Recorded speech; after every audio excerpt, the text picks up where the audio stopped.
أهلين يا جماعة بفيديو جديد. أولا قبل ما نبدأ الحلقة، مو الحلقة بس الفيديو، خلينا نقول مع بعض أستغفر الله، الحمد لله، لا إله إلا الله، والله أكبر، واللهم صل وسلم على سيدنا محمد.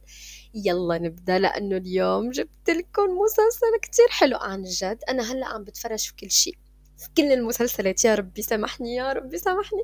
بس عن جد هذا المسلسل خطف قلبي حرفيا، أنا حبيته كتير. اسمه البحر صيافيض.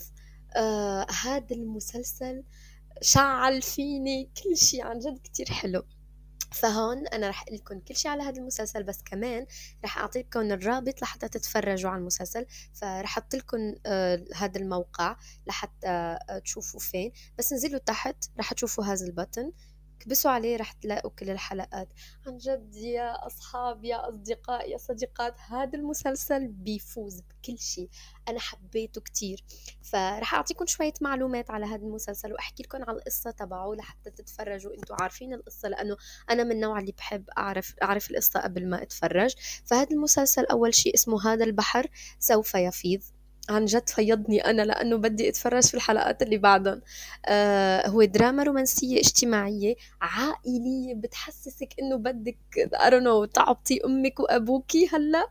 كتير حلو، عن جد كتير حلو. بيعرض كل يوم جمعة، يعني أنا رح أستنى ليوم الجمعة للحلقة اللي بعدها، عن جد عمود. الحلقة بتكون ساعة قريبة، تقريبا ساعتين. يعني في مترجم للعربي مثل ما قلت لكم هون في هذا الويب سايت رح تلاقوا الترجمة. maybe إذا لقيت لكم الدبلجة رح أحط لكم كمان شو اسمه الموقع. فقصة المسلسل عم بتدور عن عائلتين بيعيشوا في قرية ساحلية على شواطئ البحر الأسود. فهدول العائلتين عم يتنازعوا أو بينهم نزاع كتير قديم وكبير، وكل يوم عم يتجدد. بس في قصة حب ممنوعة بين الطرفين اللي هن، خليني انزل شوي تحت، بين دينيز او اسما وهالحلو اولاش. انا كتير بحبه، انا كتير بحبه لهذا الممثل.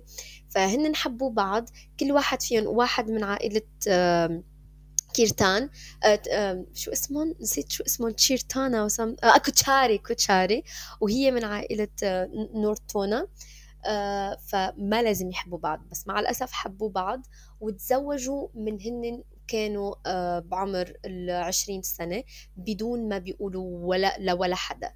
ولكن مع الأسف في انتقام بين العائلتين خلى البطلة ما تضل مع البطل، مع زوجها، لأنه تزوجوا. ولهلا ما بنعرف ليش، لهلا أنا ما بعرف ليش، بس رح أقول لكم طبعا في الفيديوهات اللي جاية لما أتفرج على كل شيء. وبتمشي لابن عمها في عائلة نورتونا، وهذا اللي بيخلي الانتقام أكبر من البطل تبعنا، لأنه هو قائد العائلة تبعه وهي هلأ القائدة تبع عائلتها. فمع الأسف بتظهر أو بيظهر إنه البطلة تبعنا كانت حامل لما هن تفرقوا أو اتطلقوا. كانت حامل بس ما قالت للبطل تبعنا، وبنتها بتكون الطبيبة اليونانية، بنت صغيرة كتير كيوت، كتير عن جد كتير كيوت. خليني أفرجيكم إياها، هاي كتير كيوت، كتير كيوت، عن جد حبيتها. فهاي البنت هي بتكون هي بنتهم طبعا، بس بتكون عاشت باليونان، لأنه هلأ البطلة تبعنا تزوجت ابن عمها مثل ما قلت لكم. فابن عمها لأنه كان غاير كتير وما كان بده إنه هي ترجع لزوجها، قال لها إنه لما ولدت قال لها إنه بنتك ماتت. فعطى بنتها أو بنتهم الاثنين عطاها لمرة في اليونان لحتى تربيها. بس لما كبرت وصارت طبيبة وكل شيء، أبوها اللي تبناها توفى، وخلى رسالة كتب لها فيها إنه عائلتك في البحر الأسود في تركيا، ونحن ما أمك وبيك الحقيقيين، لازم تشوفي أو تبحثي عنهم. فلهيك هي نزلت للبحر الأسود لحتى تشوف أمها وبيها. ومين بتلاقي أو بتلتقى أول مرة؟ بتلتقى بأبوها. إيه أبوها، بس ما بيعرفوا بعض، وهو بيضلوا يبحث معها عن أمها، لأنه هو كمان كتير حبة وحس تجاهها هيك مشاعر الأب بس من دون ما يعرف إنه هي بنته. وهي كمان حست بنفس الشعور، بس مع الأسف ما بتعرف. نفس الشيء أسماء صارت كتير بتمشي لعائلة أو للمزرعة تبع العائلة التانية اللي هي عائلة البطل، وكانت بتحس بشعور غريب مع البنت، بس ما عرفت شو مصدره هذا الشعور. فكتير عن جد حلو. هذا الحلو رح نحكي عليه بعدين. هاد بيقرب للبطلة تبعنا، يعني من عائلة نورتونا. أنا دايما بنسى اللقب العائلة تبعها. نورتونا، يس نورتونا.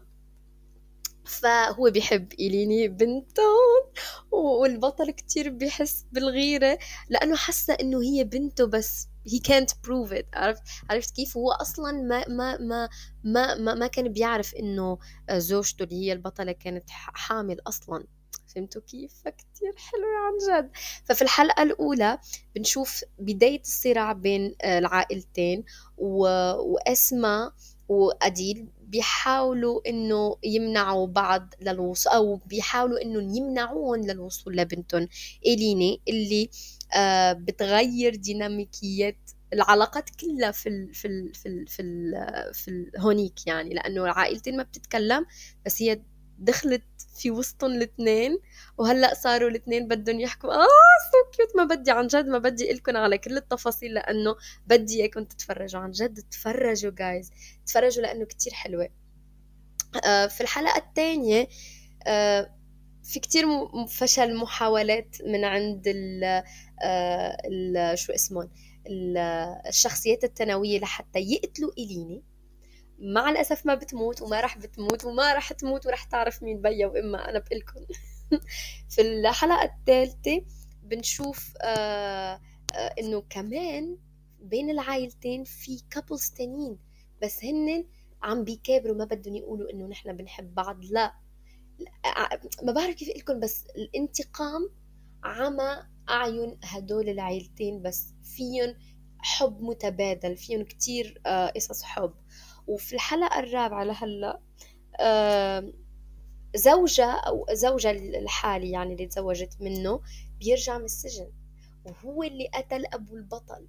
فهون بتصير أحداث كتيرة، وهي بتيجي مع زوجها القديم. ما بدي عن جد، ما بدي لكم كل شيء، والله ما بدي. بليز اتفرجوا، عن جد حبيت المسلسل.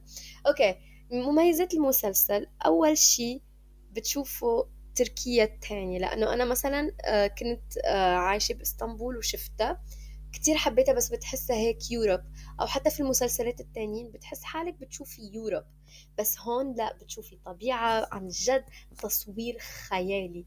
كتير حبيته كتير. أصلا حسيتهم هيك مواشي، وعم عم بيفرجونا تركيا التانية. بس كمان فيكن تشوفوا الحب الممنوع، التضحية، لأنه الاثنين عم بيضحوا، بعدهم بيحبوا بعض، بس بعدهم ما بدهم يقولوا لبعض لأنه ما بدهم يجرحوا بعض أو هيك شيء. كمان بتشوفوا الانتقام اللي بيجمع بين العاطفة والتشويق، وما بعرف، عن جد أنا متشوقة للحلقة اللي بعدها. بس في كتير قيم وعادات، وأنا كتير هذا الشيء كتير حبيته في المسلسل، إنه عن جد عم بيفرجوا للناس قيمة الصلاة، قيمة الجوامع. بس كمان بنتهم مسيحية لأنها كانت بتعيش باليونان، فكمان فرجونا إنه نحن بنقدر نتعايش، يعني حتى ولو نحن مسلمين وهن المسيح نقدر، نحن ناس، كلنا ناس. فحبيت المعنى الإنسانية هاي القيمة في المسلسل.